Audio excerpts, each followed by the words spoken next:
Isaías 43, eu vou ler do 1 até o 3. Mas agora assim diz o Senhor que te criou, ó Jacó, e que te formou, ó Israel. Não temas, porque eu te remi. Chamei-te pelo teu nome, tu és meu. Quando passares pelas águas, eu serei contigo. Quando pelos rios, eles não te submergirão. Quando passares pelo fogo, não te queimarás, e nem a chama arderá em ti. Porque eu sou o Senhor, teu Deus, o Santo de Israel, o teu Salvador.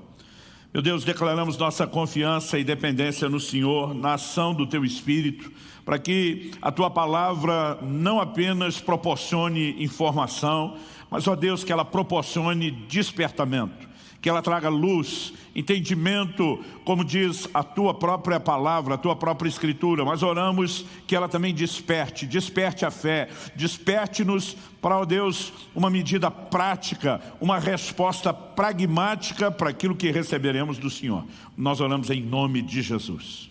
Amém.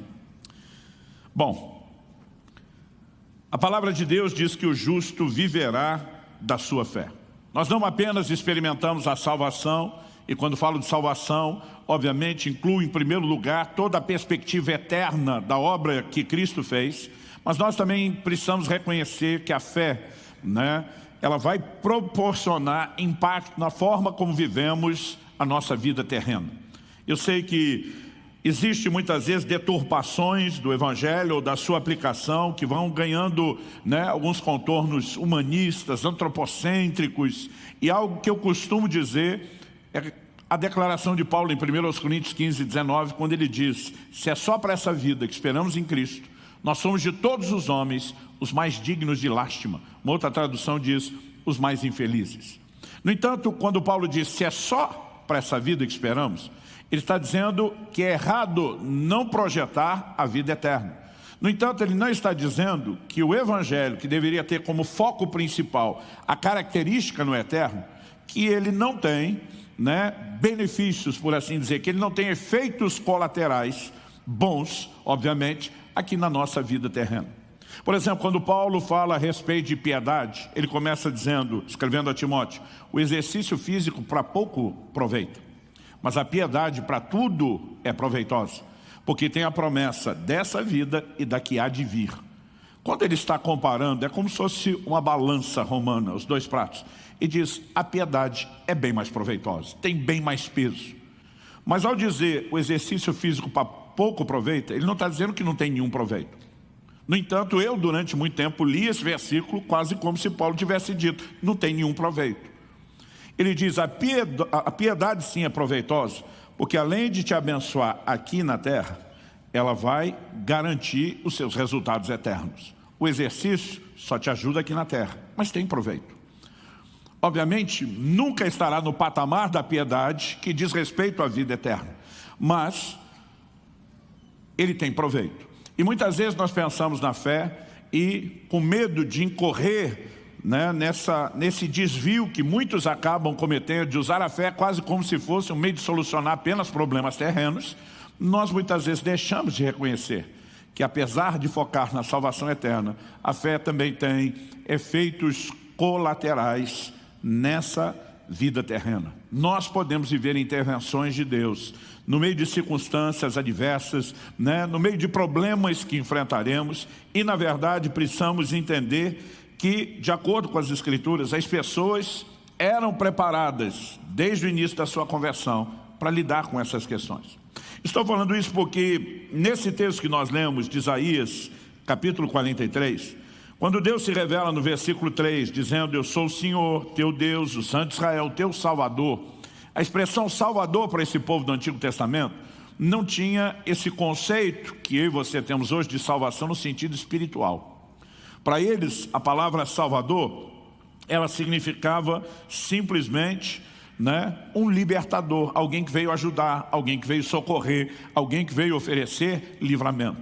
Se uma pessoa está se afogando e outra vai salvá-la, nós vamos entender que naquele caso era um livramento da morte. Nós não aplicaríamos esse salvamento com um sentido espiritual. Mas de alguma forma parece que se a gente lê Salvador ou salvação na Bíblia, para nós só tem o sentido espiritual. Deus estava dizendo, eu vou livrar você. Livrar você do quê? No versículo anterior, o 2, Deus diz, quando passares pelas águas, quando passares pelo fogo. Agora, note que ele não diz se você passar, ele diz quando. Porque ele está dizendo que é só uma questão de tempo e você vai passar. Passar pela água e pelo fogo eram situações que, alegoricamente, a título de exemplo, eram apresentadas como figuras de adversidades, de circunstâncias difíceis. Hoje nós não pensamos nisso quando imaginamos a questão da água. Por quê? Nós vivemos numa época em que qualquer dificuldade de transpor um rio, quando eu e você, por exemplo, estamos numa viagem, qualquer situação de locomoção, ou nós temos pontes ou boas embarcações garantidas. Não era a realidade deles. Por que o povo de Deus na Bíblia precisou que Deus operasse milagres, como a abertura do Mar Vermelho, do Rio Jordão? Porque havia momentos onde qualquer travessia era muito perigosa e o risco de afogamento era muito alto. Agora, Deus está dizendo, quando você passar pelas águas, elas não vão te afogar. Passar pelo fogo era uma impossibilidade para eles e continua sendo para nós ainda hoje. É o tipo de problema que, diferente da água, não está resolvido. Mas Deus estava dizendo, nessas circunstâncias, eu quero me revelar, teu Salvador. Eu quero intervir, eu quero livrar você. Então, quais são as garantias que nós temos? Que nós enfrentaremos adversidades. Porque, novamente, repito, ele não diz se você passar, ele diz quando. Então, é só uma questão de tempo. Você está na fila e vai chegar a sua vez. Outro dia um falou, está amarrado. Falei, pode amarrar, mas você está na fila e vai chegar a sua vez. Jesus disse em João 16:33, no mundo tereis aflições. Gente, isso é uma garantia, é praticamente uma promessa. Apesar da gente nunca ver o crente reivindicando, Senhor, eu tomo posse nessa manhã da minha cota de aflições, porque o Senhor prometeu. Outro dia um falou para mim, não pastor, esse é o tipo de promessa, eu não precisa nem crer, ela cumpre sozinha. Vem fácil, fácil. Agora, o que eu e você precisamos compreender é que assim como Jesus disse, vocês vão ter aflições, mas tenham bom ânimo. Aqui no verso 1, antes de mais nada, antes de dizer que a gente ia passar pela água e pelo fogo, Deus começa também dizendo, não temas, não tenha medo. Aliás, gente, é impressionante o como essa frase é repetida ao longo da Bíblia. E Deus sabia o quão importante era não sucumbir ao medo. O quão importante era gerenciar as nossas reações interiores diante de circunstâncias adversas, senão ele não teria falado tanto a respeito do assunto. E o que eu e você precisamos entender é que há tanto nesse versículo, como em muitos outros na Bíblia, uma mesma construção. Qual é a construção? É algo que nos ajuda a entender a dinâmica de operação da fé. Porque eu não sei você, mas eu me lembro desde garoto, desde a adolescência, de ver a maioria dos pregadores dizendo, você tem que crer, tem que acreditar, use sua fé. Mas a maioria não me explicava direito nem o que era fé e como a fé funciona. A gente muitas vezes presumia que todo mundo deve saber o que é exercer fé. Mas muitas vezes em termos práticos, você vai conversar com gente até hoje, com anos de caminhada, e às vezes ele não entende direito. Outro dia eu abordei falei, meu amigo, por que você ora fazendo tanta careta? Cara de fé, pastor, cara de fé. Eu falei, como é que é? Existe uma cara de fé agora? Agora, a gente imagina e cria coisas que às vezes nem bíblicas são, por falta da instrução, daquilo que já está claramente revelado nas Escrituras.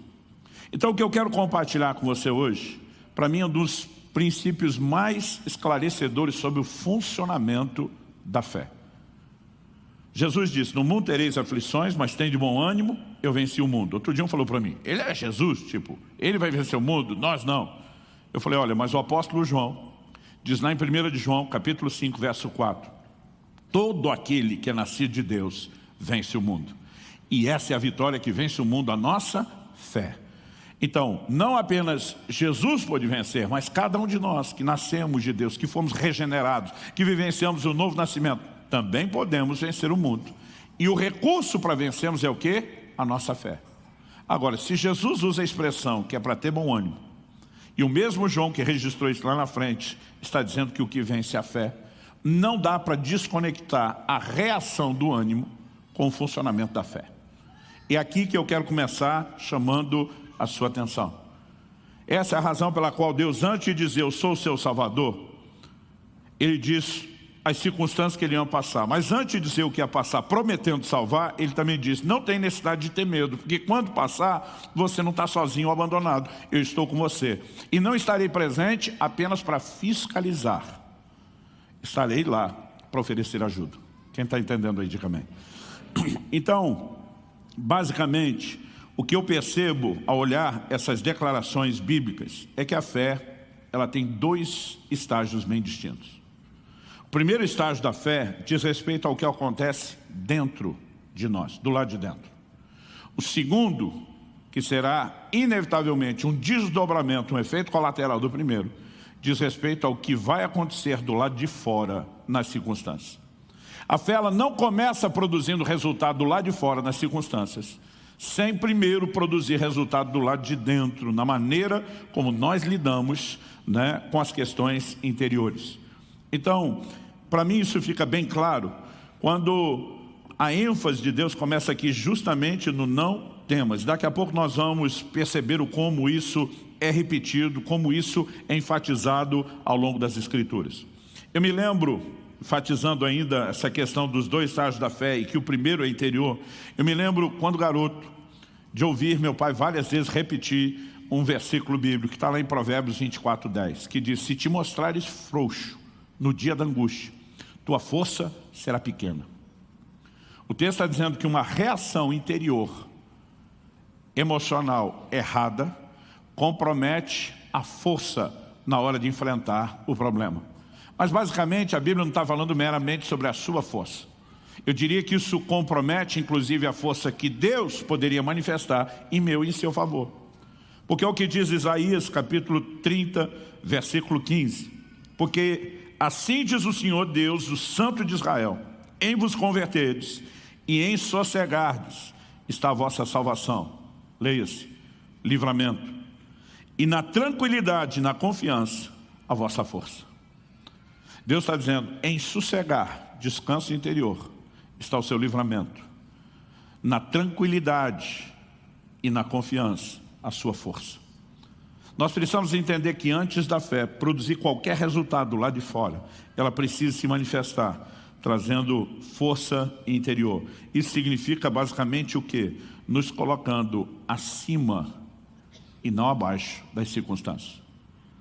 Nos permitindo que a gente se mova por cima, que nós possamos prevalecer sobre elas e não elas prevalecerem sobre a gente. Aliás, se é um tema que eu possa dar a essa mensagem hoje, seria exatamente esse, prevalecendo sobre as circunstâncias.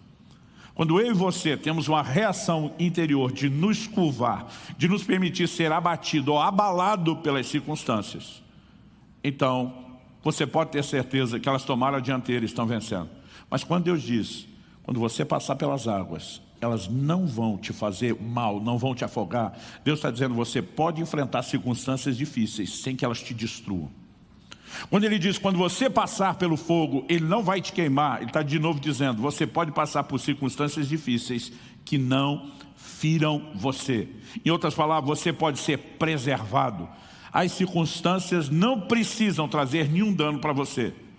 Isso significa que em vez delas prevalecerem, você é que vai prevalecer sobre elas. Ao olhar para as Escrituras, eu vejo a repetição disso de forma contínua.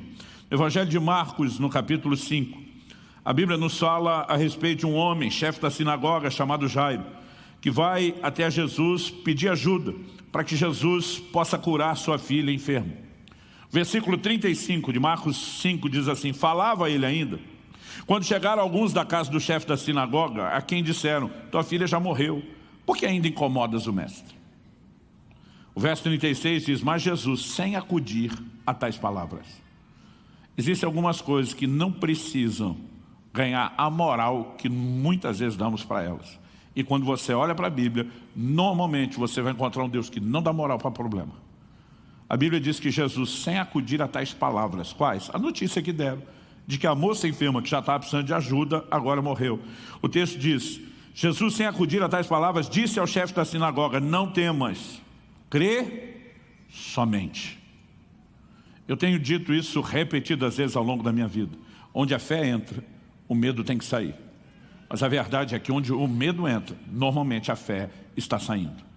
Os dois não são compatíveis. Eles não dividem o mesmo ambiente. E Jesus está dizendo para Jairo, vá usar sua fé, use fé pura e não deixe o medo participar desse processo. Em outras palavras, se livre do medo. Dê um jeito de administrar essas questões interiores, porque é aí que vai funcionar o primeiro estágio da fé. Não temas, crê somente. Quando eu olho para essa instrução bíblica, assim como Hebreus capítulo 4, verso 3 diz, nós os que cremos entramos no descanso. Há um descanso da fé. Aquela mesma declaração de na tranquilidade, na confiança está a vossa força de Isaías, pode ser entendida aqui. Quando você olha Hebreus 4, 3, o contexto, o escritor está falando de um descanso prometido. E que nós os que cremos vamos entrar naquilo que a geração que, por exemplo, saiu do Egito não entrou porque não herdou a terra da promessa. Então, obviamente, ele está falando de algo que nos está prometido e reservado. Mas eu quero tomar essa declaração e dizer ela é compatível com tudo o que a Bíblia ensina sobre um lugar de fé. Ele é um lugar de descanso interior. E quando eu e você entendemos isso, talvez fique mais fácil perceber a recorrência das Escrituras, olhando alguns exemplos. Como no livro de Isaías 43, que é o texto que nós estamos usando aqui como ponto de partida, como trilho da nossa reflexão. O Senhor falou de passar pela água e pelo fogo. Eu gostaria que a gente avaliasse dois exemplos de situações de gente passando literalmente pela água e pelo fogo, mas precisando exercer a fé. E a presença desse estágio, desses dois estágios da fé. Primeiro ela funcionando lá de dentro, depois operando lá de fora. O primeiro exemplo está lá em Mateus, no capítulo 14. Se você puder, me acompanhe na leitura. Mateus, capítulo 14. Começa no verso 22 com uma frase incomum.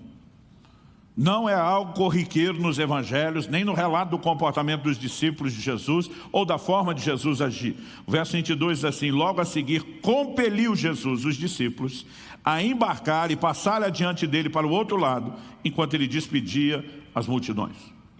A NVI traduziu que Jesus insistiu. A tradução brasileira diz que Jesus obrigou os seus discípulos. A Nova Almeida atualizada apenas usou a expressão fez com que os discípulos entrassem. Cada uma delas tem dado um tom diferente para uma expressão que na verdade precisa ser devidamente observada. Essa palavra aqui traduzida como compeliu, no original grego ela significa forçar, empurrar para, obrigar. Ainda acrescenta-se ao ato de obrigar pela força, por ameaças, ou mesmo por força de contrato, petição ou outros meios. Jesus literalmente teve que obrigar os seus discípulos a entrar no barco. Ele não apenas deu uma ordem, ele forçou. Por que Jesus só obrigar? Porque houve resistência por parte dos seus discípulos. Agora, não é o perfil dos discípulos resistir a uma direção de Jesus, Jesus tem que se impor. Por que é que eles não queriam entrar naquele barco que Jesus os obrigou? Quando você lê a continuidade do texto, você descobre que eles enfrentaram uma tempestade. E uma tempestade não aparece de um minuto para outro sem dar prenúncios de que está chegando. Alguns desses discípulos eram pescadores experientes. Conheciam as tempestades do chamado Mar da Galileia, que apesar de ter ganho na época o título de mar, é um lago, é uma grande porção de água doce. E de repente, Jesus está dizendo para aquela turma, entra no barco e depois vou encontrar com vocês. A turma olha e diz, senhor não vai não? Vou não.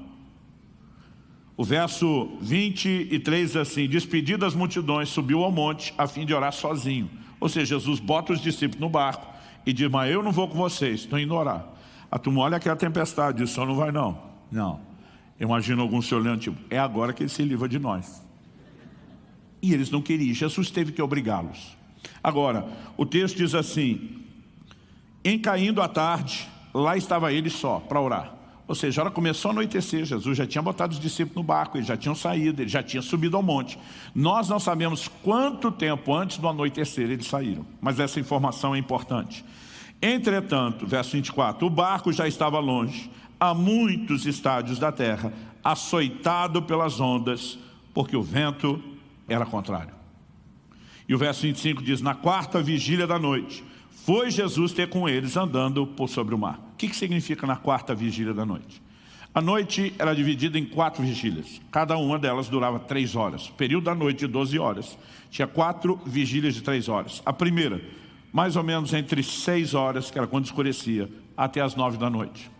A segunda vigília, das 9 à meia-noite. A terceira vigília, da meia-noite às 3. E a quarta vigília era entre 3 e 6 da manhã. Nós não sabemos que hora os discípulos entraram no barco. Mas quando está chegando o entardecer às 6 horas, Jesus já está lá no alto do monte. Então, eles saíram antes. Não sabemos quanto tempo antes. Agora, passaram-se 3 vigílias inteiras, pelo menos. Das 6 às 9, das 9 à meia-noite, da meia-noite às 3. Eles estão, em algum momento, entre 3 e 6 da manhã, sendo que saíram antes das 6 da tarde. Ou seja, no mínimo mais 9 horas e meia, talvez perto de 12 horas, eles estão dentro daquele barco. Os outros evangelhos dizem que eles estavam no meio do mar, depois de todo esse tempo. Eu costumo brincar que uma das coisas difíceis de estar no meio é que se você desistir da missão, está tão longe quanto, né? Interrompê-la. Depois de todo esse esforço, eles não conseguiram atravessar. A maior distância, falando da largura, não do comprimento do mar da Galileia, imaginando onde eles estavam atravessando a menor, não a maior distância, não o comprimento. Ela pode dar em torno de 11 quilômetros. Significa que eles tinham talvez conseguido, em todo esse tempo, chegar na metade. Um dos evangelhos diz que eles estavam literalmente na metade. O evangelho de João, quando dá a medida de estádios, aqui Mateus só diz muitos, quando você faz a conta da medida em estádios que João dá, 5,5 km, seria metade dos 11. Nesse momento, depois de tanto esforço, imagino que aqui já não é apenas o cansaço envolvido, é praticamente um desespero batendo, no meio da tempestade. Então, além de estar à noite, se temos uma tempestade, não estamos falando de um céu com lua ou estrelas. Então, no meio daquele escuro, entre um relampejar e outro, eles veem um vulto de uma pessoa que vem andando sobre as águas. A minha pergunta é, como você reagiria? O verso 26 diz, os discípulos ao verem-no andando sobre as águas, ficaram aterrados. E isso significa aterrorizados. E exclamaram, é um fantasma. O texto ainda diz que eles, de medo, tomados de medo, gritaram. Imagina se fossem uns crentes hoje, já estava dizendo, está amarrado em nome de Jesus. O sangue de Jesus tem poder. Dependendo de onde veio o linguajar ter ou não ter mudado, já estava havendo uma pronúncia de um cruz credo, né? Eu não sei o que aconteceria conosco. Mas, gente, não se espera ver essa hora da madrugada uma pessoa andando sobre as águas. Primeira coisa que eles pensaram, é algo espiritual. O desespero toma conta deles.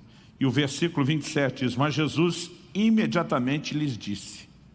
O que você diz a alguém nessa hora? E diz, tenham bom ânimo, sou eu, não temais. Quase sempre em qualquer circunstância de adversidade, esse é o discurso divino, essa é a mensagem bíblica. Tenha bom ânimo, não tenha medo. No momento que Jesus faz essa declaração, a Bíblia diz, o verso 28, respondendo-lhe Pedro, diz, a gente acredita que pelo estilo de temperamento que Pedro tinha, que nós lemos nas entrelinhas, Pedro era o cara que pensava falando e falava pensando. É aquele tipo de gente que fala primeiro e às vezes até pensa depois, se não for ao mesmo tempo. Ele disse, és tu, Senhor Jesus, manda-me ter contigo sobre as águas. Honestamente, no meio de uma tempestade, você acha que essa é a melhor forma de checar a genuinidade da identidade revelada de Jesus? E Jesus apenas diz para ele, vem. E Pedro simplesmente se levanta naquele barco e diz, partiu o mar da Galileia.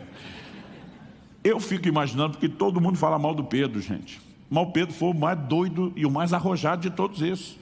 A gente tem mania de chamar o Pedro de incrédulo, mas é fácil chamar alguém de incrédulo quando eu e você nunca teríamos saído do barco. Eu não sei se Tiago vira para João e diz: apóstolo, 2 denários que não dá 3 passos. Eu não sei como foi a reação dos outros, gente, mas ninguém se empolgou aí junto. E o texto nos mostra que Pedro andou sobre as águas. Então, verso 29, ele disse: vem, e Pedro, descendo do barco, andou por sobre as águas e foi ter com Jesus. Reparando, porém, na força do vento, teve medo. E começando a submergir, gritou: salva-me, Senhor. Aonde o medo entra, a fé sai. Aonde a fé entra, o medo sai. Jesus chega expulsando o medo e dizendo: não tenham medo, tenham bom ânimo. Pedro se enche de fé e diz: se o Senhor, que é o meu mestre, o meu discipulador, se move por sobre as tempestades da vida, eu quero me mover sobre elas do mesmo jeito que o Senhor. Jesus diz: nunca diz que é só para mim, vem, Pedro. E Pedro simplesmente sai, entendendo que aquilo é para ele. Mas de repente ele começa a reparar no quê? Nas circunstâncias. Um dia alguém me perguntou: pastor, além da definição bíblica de fé, lá em Hebreus 11:1, de que a fé é a convicção de coisas que não se veem, certeza de coisas que se esperam, se o senhor tivesse que dar algum outro tipo de definição de fé, qual seria? E eu recorri a esse texto. Eu falei: fé é ficar olhando para Jesus na hora da tempestade. Mas se você quiser a minha definição de dúvida ou incredulidade, é olhar para a força do vento, em vez de ir para Jesus, na hora da adversidade. Nós precisamos entender que o foco no lugar errado. E num dos próximos domingos eu vou falar sobre visão de fé. Isso tem tudo a ver com ajustar o nosso foco. Um dos problemas é que ele nos chama a atenção para as circunstâncias, a ponto de nos amedrontar, de nos ferir, e nós deixamos que elas prevaleçam. Quando o primeiro estágio da fé significa eu e você temos que prevalecer sobre elas. Agora, enquanto a maioria fala mal de Pedro, eu estou no time dos admiradores.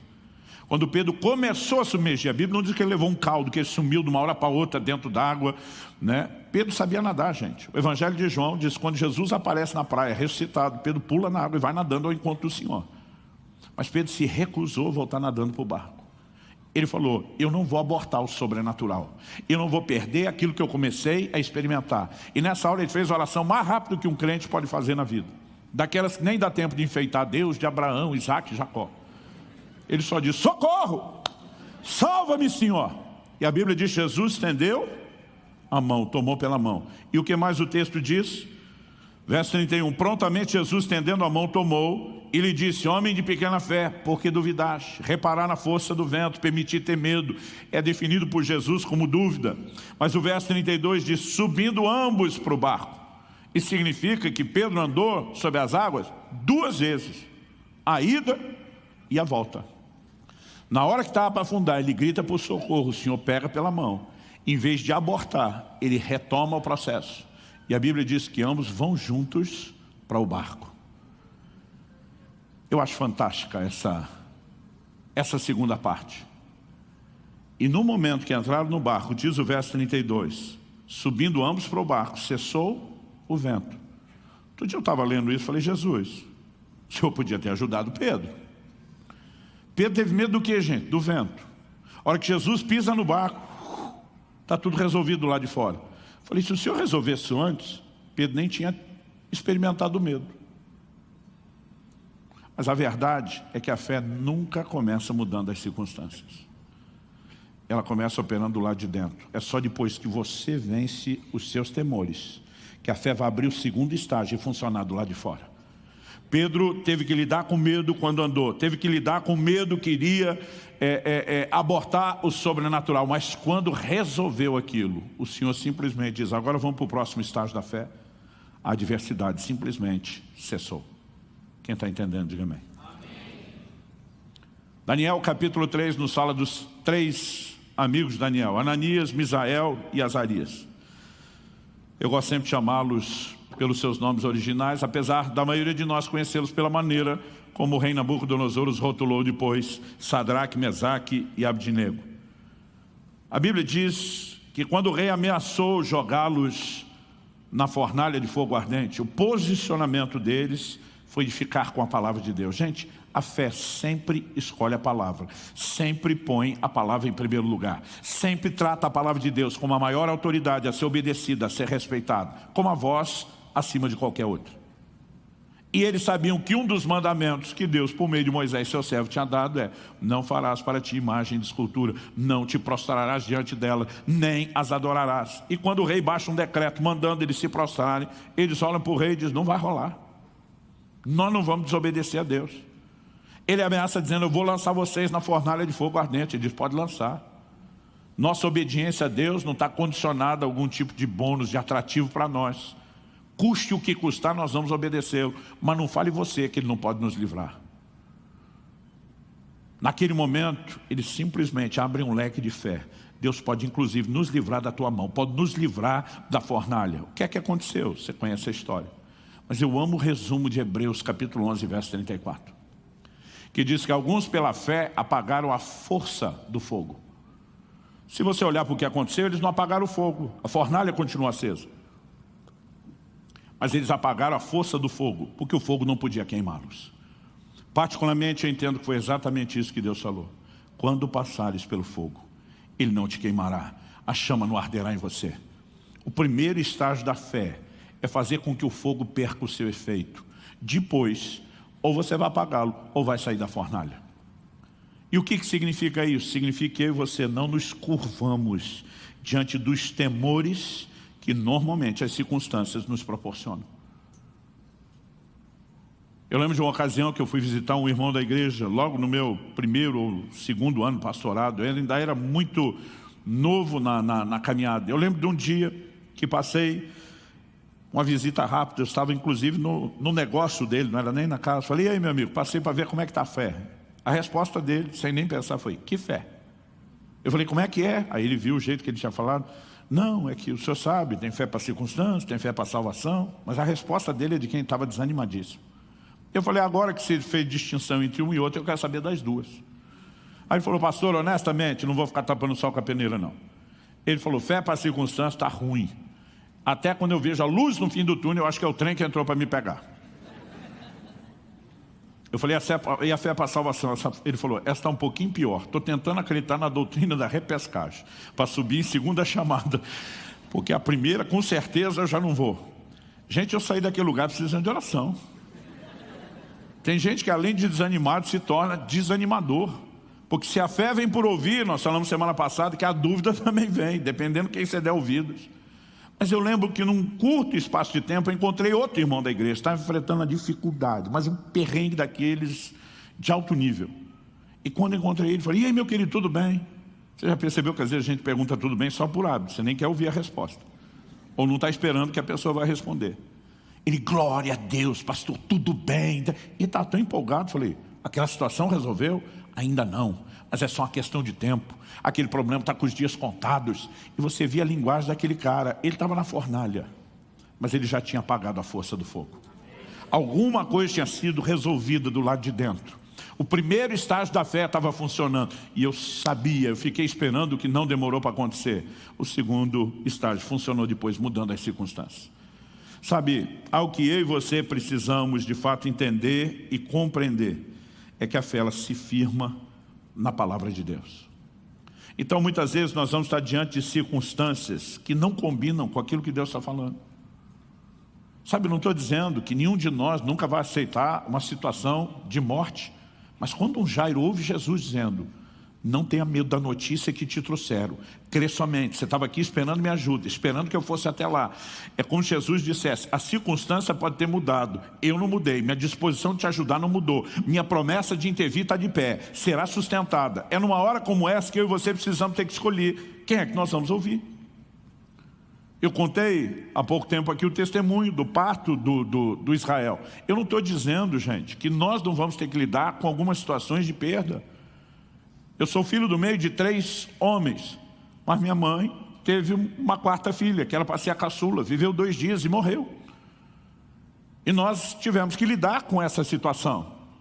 Mas no dia onde meu filho estava na iminência de morrer, o Espírito Santo falou comigo: não foi isso que eu falei a respeito do destino dele. Não foi isso que eu determinei que você esperasse.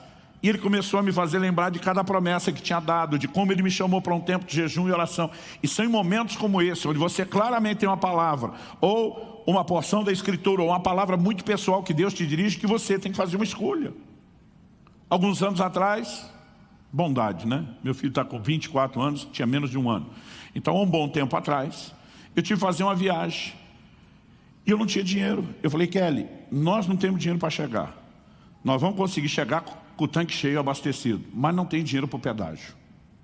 Eu falei, e Deus me deu uma garantia, que é para a gente entrar nesse carro e se mandar agora. E nós íamos ter que terminar a viagem de noite, sem dinheiro para passar o último pedágio. Ela disse, você não tem um pingo de dúvida? Eu falei, nenhuma. E eu não vou tentar solucionar isso de um jeito humano, como faria em qualquer outra circunstância. Eu tenho um comando de Deus, bora. E Deus me deu uma mulher tão doida quanto eu. E nós entramos com a criança, um bebê no carro, e fomos para a viagem. E quando foi aproximando o último pedágio, nós fizemos a conta pelo valor da placa. Quanto tem? Na época, faltava R$2.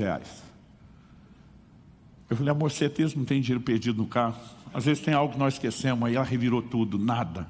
E aproximando, né, o pedágio, eu lembro que eu falei, dá uma olhada na sua bolsa, amor. Bolsa de mulher cria, multiplica as coisas, aparece de tudo aí dentro. Ela diz, não tem, mas eu vou olhar.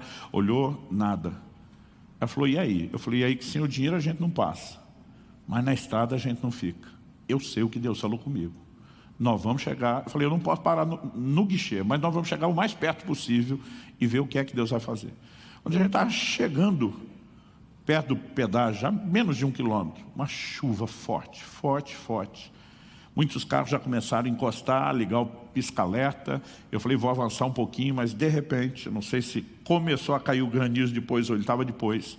Não dava para continuar, eu tive que encostar também. Eu estava a 200, talvez não dava 300 metros do pedágio. Liguei o pisca-alerta, falei, agora eu tenho tempo aqui, todo mundo está parado, tem um motivo, nós também temos. Falei, amor, bora orar e agradecer o dinheiro desse pedágio que Deus vai nos mandar. De repente eu levei um susto, porque eu não estava esperando acontecer, já estava escuro, uma chuva daquela, a visibilidade terrível, alguém batendo com força no vidro do carro para fazer mais barulho que o granizo. Eu olho um camarada debaixo de uma pilha de jornal para se proteger das pedras. Eu abri só um pouco o vidro, porque entrava pedra para o lado de dentro do carro. Ele disse, faltou dinheiro para o pedágio. Eu, hã? Tipo, o que está acontecendo? O cara estendeu R$2, eu peguei, ele saiu correndo em direção ao prédio da administração. Até hoje não sei te explicar o que aconteceu. O dia que eu chegar no céu, uma das minhas muitas perguntas vai ser, que era o cara do pedágio? Que loucura foi aquela? Um cara... Você consegue imaginar um cara sair debaixo da chuva de granizo, se protegendo com a pilha de jornal, das pancadas de pedra, para oferecer um dinheiro para alguém que não pediu? No meio de todos aqueles carros parados. Mas uma coisa que eu posso te garantir, a fé funciona. Quando eu e você nos posicionamos, nós precisamos entender que a fé não apenas vem por ouvir a palavra de Deus, mas por levá-la a sério. A fé é convicção. Convicção do quê? De que aquele que falou é responsável pelo que falou, não está de brincadeira com o que falou, ele não pode mentir. Ele diz em Jeremias 1,12, eu, Senhor, velo sobre a minha palavra, vigio para fazê-la cumprir. E sabe, em momentos como esse, eu e você precisamos fazer uma escolha. Falar para você que a hora que eu olhei aquela estrada escura à noite, imaginar ter que ficar no acostamento com esposa e criança, não era algo assustador? Era, mas algo que eu aprendi com o tempo, você tem que funcionar no primeiro estágio da fé e resolver essa situação dentro de você. Depois você vai ver o segundo estágio abrir e funcionar. Quem está entendendo aí, diga amém. Eu quero terminar te encorajando. Há momentos onde eu e você vamos andar debaixo de algumas palavras de Deus e vamos ter que confiar nele. Isso não significa que nós não vamos ter que gerenciar sentimentos que surgem. Olha o que Paulo diz em 2 Coríntios, capítulo 1, dos versos 8 a 10. Ele diz, porque não queremos, irmãos, que ignoreis a natureza da tribulação que nos sobreveio na Ásia, porquanto foi acima das nossas forças, a ponto de desesperarmos até da própria vida. Não é um cara qualquer, é um gigante na fé, como Paulo dizendo. Gente, o negócio foi tão tenso que eu cheguei ao ponto de desesperar da vida. Isso, o que é interessante é dizer, e eu não quero que vocês ignorem, eu quero que vocês saibam, eu vou abrir o jogo com você. Foi para lá de assustador. Mas olha o verso 9 e 10. Contudo, todavia, no entanto, entretanto, apesar disso, já em nós mesmos tivemos a sentença de morte para que não confiemos em nós e sim no Deus que ressuscita os mortos. Paulo diz, eu já aprendi, não sou eu que resolvo o problema, não é meu medo que resolve o problema, não adianta confiar em mim ou na minha capacidade, eu já aprendi a confiar no Deus, que chega ao ponto até de ressuscitar mortos, não é apenas uma situação irreversível, mas ele está falando no contexto de alguém que está desesperando da vida. Ele está dizendo, se até o morto tem reversão, o cara que ainda aqui está só com medo ou desejando morrer pelo susto que está, mas no meio de uma situação que Deus também pode intervir, e diz, eu escolhi confiar, não em mim, não em nós, mas no Deus que ressuscita os mortos. Confiar é uma escolha, é uma decisão que eu e você tomamos. O versículo 10 diz, o qual nos livrou e livrará de tão grande morte, em quem temos esperado que ainda continuará a nos livrar. E diz, se eu olho para trás, para o passado, há um histórico de livramento de Deus. Se eu olho para frente, há uma certeza, o mesmo Deus que vem agindo vai continuar agindo. Ele diz, por que é que eu vou ficar com medo das circunstâncias?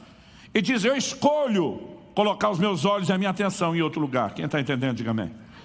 E quando as coisas se resolvem do lado de dentro, normalmente nós seremos levados pela fé a ver o funcionamento do lado de fora. Um outro estágio se abre. Eu quero encerrar compartilhando, quando morava em Irati, onde plantamos a primeira das comunidades Alcance, antes de vir para Curitiba, eu lembro de quando recebi a visita do pastor Fabian, que hoje está à frente da comunidade Alcance em Juazeiro, na Bahia. Ele ainda não pastoreava, não estava à frente de uma igreja, vinha num processo de discipulado à distância. Ele falou, gostaria de passar um tempo com o senhor aí. Entrei num acordo com a minha esposa aqui e quero aproveitar um período de férias que eu tenho. Poderia passar umas 2 semanas aí contigo? Eu falei, vem para cá. Eu lembro no dia que ele chegou, era um domingo à noite. Nós saímos do culto, fomos buscá-lo na rodoviária. E eu lembro que minha primeira pergunta para ele foi, você já jantou? Ele falou, sim, pastor. Antes da viagem, já comi, já me alimentei. Eu falei, minha segunda pergunta para você, qual foi o maior jejum que você já fez? Ele, maior jejum? Como assim? Eu falei, o jejum mais longo. Ele falou, eu já jejuei um dia. Tem jejum maior do que isso? Eu falei, tem. Ou se tem.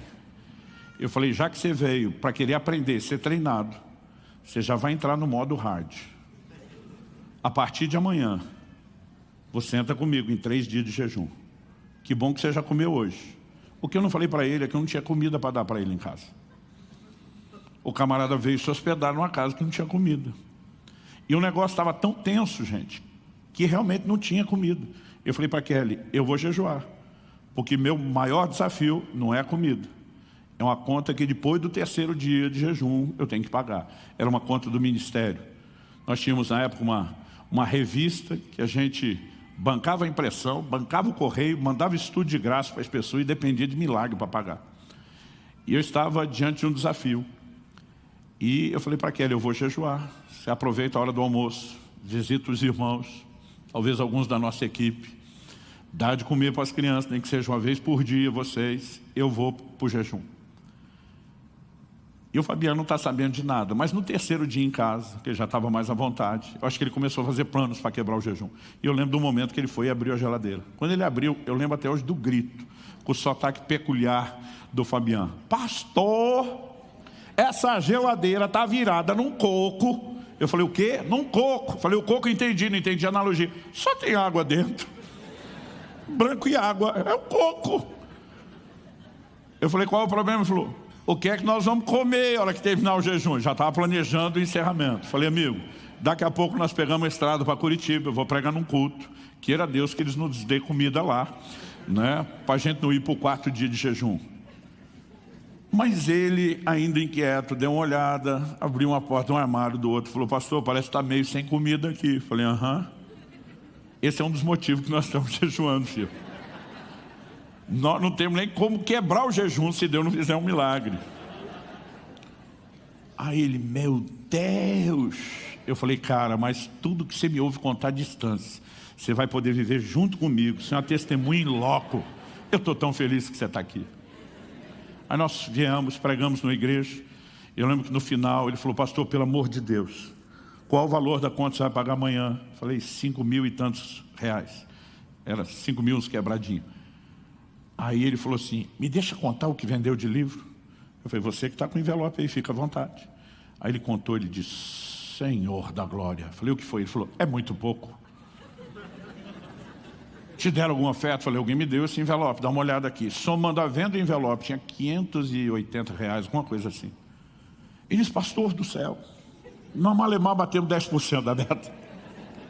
Eu falei, Fabiano, essa é a beleza da coisa. É você não deixar a circunstância te assustar. Eu falei, você é novo nisso, mas você vai enfrentar desafios na vida. Eu falei, eu estou exercitando meus músculos de fé faz tempo. Eu falei, eu não sei o que Deus vai fazer, porque normalmente Ele é de uma criatividade que não faz sempre igual. Mas que Ele vai fazer, Ele vai fazer. Quando nós chegamos, o baiano dizia para mim, não consigo dormir, eu estou preocupado. Eu falei, pega uma carona na minha fé. Eu falei, apesar que eu também não sei se eu consigo dormir, porque eu estou empolgado, como é que vai ser dessa vez? Mas o dia seguinte, o telefone tocou, logo pela manhã, e ele me viu atender uma ligação. Era uma pessoa de outro país que estava no Brasil, e ela me ligou e falou, pastor, me perdoe fazer essa ligação, e não quero parecer intruso, mas Deus me mandou fazer uma oferta para o senhor. Eu não tenho dúvida, porque Deus me falou exatamente os centavos do valor que eu preciso dar. Então, o valor inteiro é todo quebrado, até os centavos. Eu lembro que nessa ocasião eu só falei assim, com que banco você trabalha? Não tinha Pix e TED naquela época. Transferência entre bancos era complicado. Então quem vivia de fé já deixava conta em todos os bancos abertos, para não ter dificuldade. Falei, que banco você trabalha? Banco tal. Falei, anota aí, agência e conta corrente. Ele falou, ótimo, vou fazer uma transferência. Falei, olha, eu podia olhar o extrato, descobri depois, mas você me deixou curioso quando disse que Deus falou todos os números quebrados e os centavos. Você se incomoda de me falar o valor? Ele falou, não, pastor. E ele me falou, eu peguei, anotei o papel.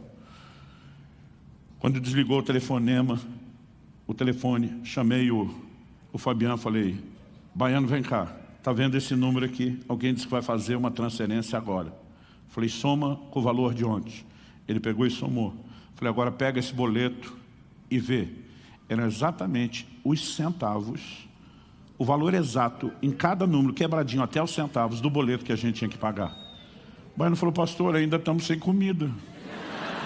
Falei, criatura, isso aqui não é uma provisão restrita, é uma mensagem. É Deus dizendo, isso não é coincidência, isso não é acidente, eu estou cuidando de você. Falei, feio, mais difícil, a conta mais alta, eu acho que nós vamos ficar sem comer? E eu lembro dele dizendo, pastor, como o senhor consegue essa tranquilidade? Falei, agora. O desespero que eu vivia no início, tu não tem noção. Mas algo que eu já aprendi, o desespero não resolve, só piora. A fé resolve. Você tem que tomar uma decisão. Quem está entendendo? Se você deixar as circunstâncias prevalecerem, você vai perder. Mas se você escolher prevalecer, Deus, o reino de Deus vai...